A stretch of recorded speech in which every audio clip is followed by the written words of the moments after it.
Je suis né à Dole le 28 novembre 1925. Papa était polonais et maman était allemande. On a quitté Dole, puis on est venu à Pont-à-Mousson.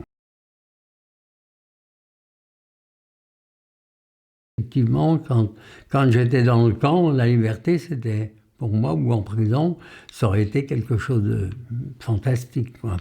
Dès juin 1940, à 14 ans et demi, je participe à des actes d'insubordination vis-à-vis des troupes allemandes. On appelait ça de la résistance, mais pour moi, c'était de l'insubordination. Alors, j'ai été contacté par Charles Bigarré, qui m'a demandé si je pouvais lui fournir des renseignements sur la troupe qui existait à Pont-à-Mousson.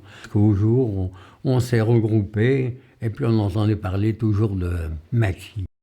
Et là, on a eu des contacts avec un agent de liaison qu'on appelait Charlemagne. Il devait venir du côté de Briey, parce qu'il avait des possibilités de circuler. On n'était pas conscient du danger personnel. On pensait du danger surtout pour la famille, quoi. Les représailles qu'il pouvait y avoir. Vers le 3 ou le 4 septembre, on reçoit les ordres de l'état-major de Pont-à-Mousson de descendre sur Pont-à-Mousson. L'officier des États-Unis dit « On va raser Pont-à-Mousson rive droite, on va raser. Il faut trouver des volontaires pour aller du côté allemand pour savoir quelle est la quantité de troupes qu'il y a là-bas et le matériel qui est là-bas, donner des informations sur la capacité allemande qui est là-bas. » Bon, alors... moi, je me désigne volontaire. J'essaye de trouver le gué parce que j'allais à la pêche, rien ne bouge. Je vois un chemin, je prends le chemin, et puis à un moment donné, il y a un croisement, il y a un Allemand qui se dresse devant moi. Et l'Allemand, je crie en allemand, en dehors, haut les mains. L'Allemand lève les mains, mais il y en avait deux qui était derrière moi, qui tapait sur les cuisses, parce que j'avais été déjà repéré. Alors il me désarme, et celui qui était en face de moi dit « American ?» Ah, je réponds « Yes ». Et il y a un véhicule civil qui m'emmène. Et nous voilà partis, on continue dans la nuit, et j'arrive dans une église. Et là, elle est remplie de prisonniers de guerre des USA. Et moi j'arrive là, on m'interroge en anglais. Impossible de répondre maintenant, je ne connais pas l'anglais. Alors, je dis Anne Françoise. Ah bon. Alors de là, il y a deux gardiens qui m'emmènent dans une grange. Ils m'emmènent dans une grange, et dans la grange est remplie de prisonniers de guerre des USA. Hein. Et sur le coup de midi, on évacue tous les prisonniers, mais on me laisse tout seul. Oh, je dis, ça sent pas bon. Il aurait mieux valu que tu partes avec eux comme prisonnier de guerre. Hein, mais là, ça sent pas bon.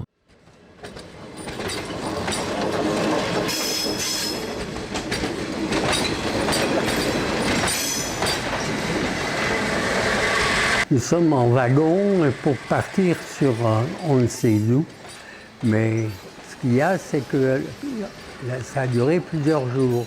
On nous décroche dans une gare, et là, à l'arrêt, on ouvre les portes et ce sont les SS avec les chiens qui nous réceptionnent. On nous fait sortir des wagons à coups de trique pour que ça soit rapide. Nous prenons un petit chemin dans un bosquet et nous arrivons sur une plateforme où on se rend compte qu'il y a un camp qui est là, qui est tout illuminé avec des miradors. Et là, nous arrivons devant une grande porte. Nous arrivons dans une salle tout éclairée, écarlée en blanc, et c'est une salle de douche. Et là, comme je n'avais pas les cheveux coupés, le SS me prend par les cheveux puis me boxe la figure.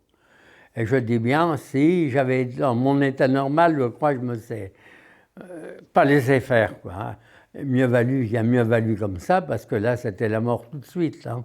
Le SS nous fait aligner en rang par 5, et s'amuse à ouvrir les robinets, et eau chaude, eau froide, jusqu'à quand lui en a eu assez. Il a donné l'ordre en allemand, qui a été diffusé par différents interprètes dans les langues des personnes qui étaient là, des détenus qui étaient là, et vous vous couchez là, sur le sol mouillé.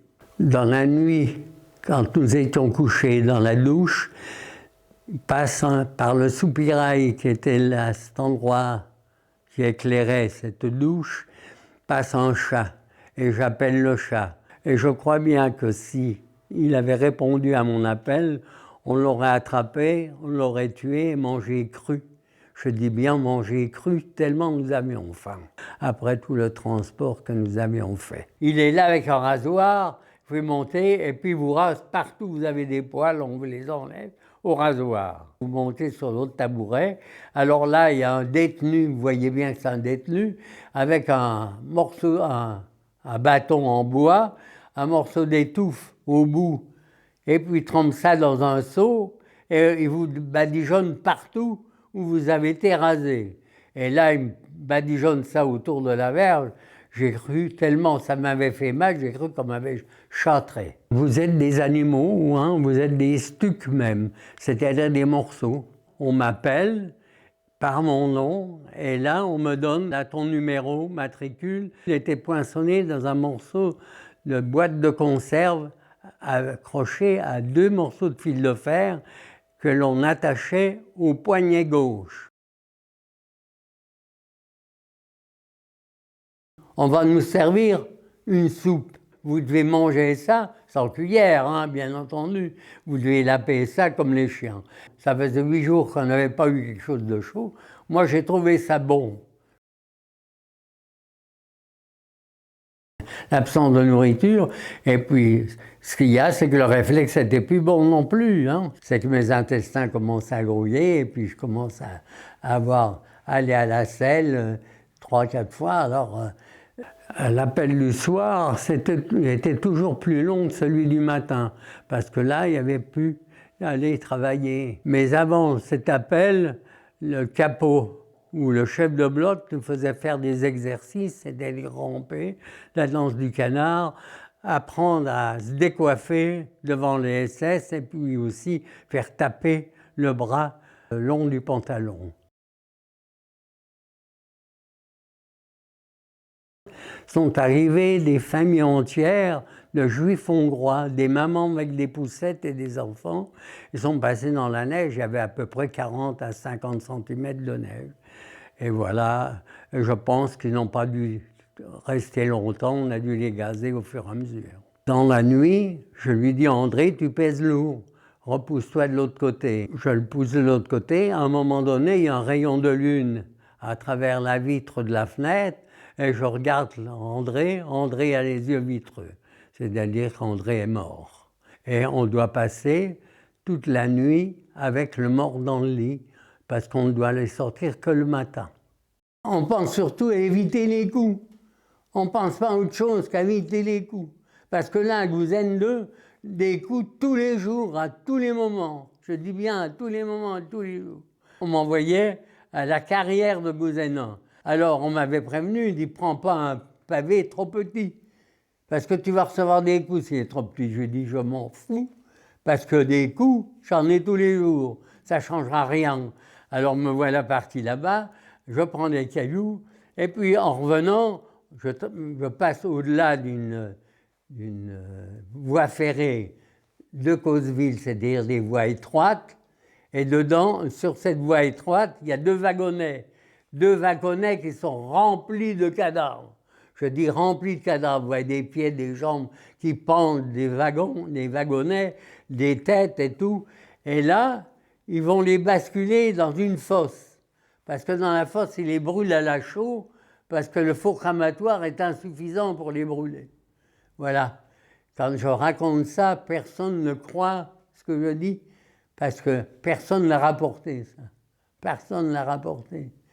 Sauf moi qui suis arrivé au moment où ils déchargeaient les cadavres, là.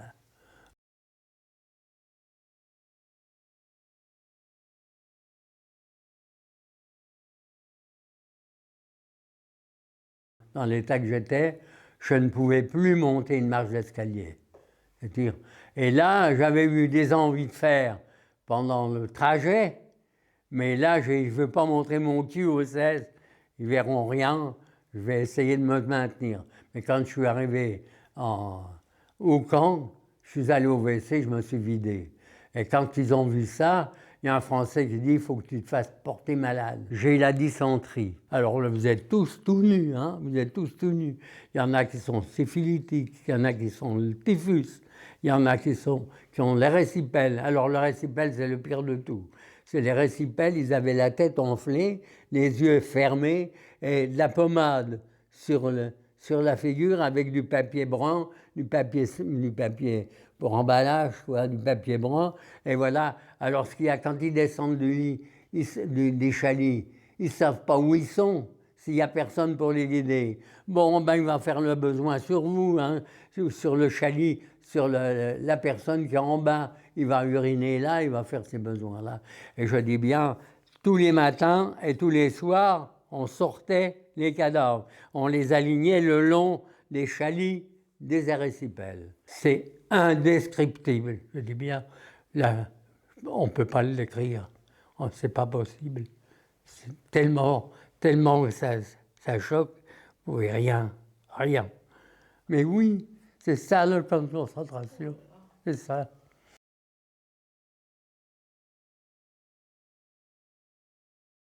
Je suis le médecin de Tronde, en Meurthe-et-Moselle, qui a été arrêté le 27 août 1944. Voilà. Et il me pose la question, est-ce que tu veux vivre? Eh ben, je lui dis, tant qu'à faire, oui. Eh bien, voilà les consignes. Il faut que demain matin, tu sois à jeun, mais à jeun, sans boire, sans manger. Va pas au robinet boire de l'eau. Rien du tout, il faut que tu sois à jeun. Ah bon, j'ai dit, bon, ben, je verrai bien si je peux. Alors, il s'en va, mais dans l'après-midi, il y a un détenu qui est de dessous, c'est-à-dire qui allait beaucoup de fois à la selle, qui pose ses deux mains sur le bord du chalet et qui me regarde. Et quand je le vois, je dis bien, je ne pouvais pas lui donner d'âge. 16 ans ou 60 ans. Impossible de lui donner de l'âge. Et il se retourne toujours tout nu, hein, parce que là, vous êtes tout nu. Rien que le bracelet. Et quand je le vois partir, vous voyez un squelette avec une peau dessus et les excréments autour du trou de balle. C'est tout ce que vous voyez. Je lui dis, je ne veux pas crever comme ça, il est trop vilain. Et il me dit, voilà un cachet, et je reviendrai dans 2 jours te donner un deuxième cachet, pour voir d'abord si ça va mieux. Alors un matin, en travaillant au garage, je vois des camions sur le terrain de sport des SS avec des camions blancs avec une Croix-Rouge dessus. C'est la Croix-Rouge internationale qui arrive. Alors les bruits ont couru, comme quoi il y avait eu un échange de prisonniers. Grâce à Pierre Dex, que j'ai été rapatrié, j'ai été inscrit sur la 2e liste. Nous arrivons à la frontière suisse, nous voyons arriver Pierre Laval avec son chauffeur qui devait demander l'asile politique. C'est quand même lui qui a organisé toute cette collaboration qui a existé. C'était le gouvernement de Vichy, c'était lui le responsable.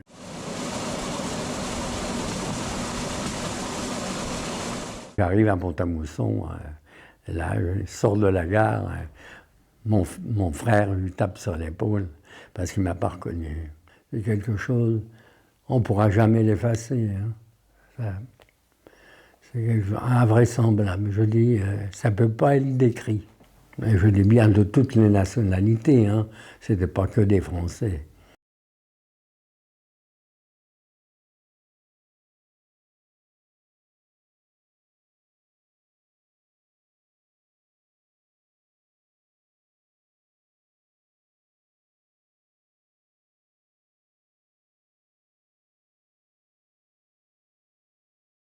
Quand j'étais dans le camp, la liberté, c'était, pour moi, ou en prison, ça aurait été quelque chose de fantastique, quoi.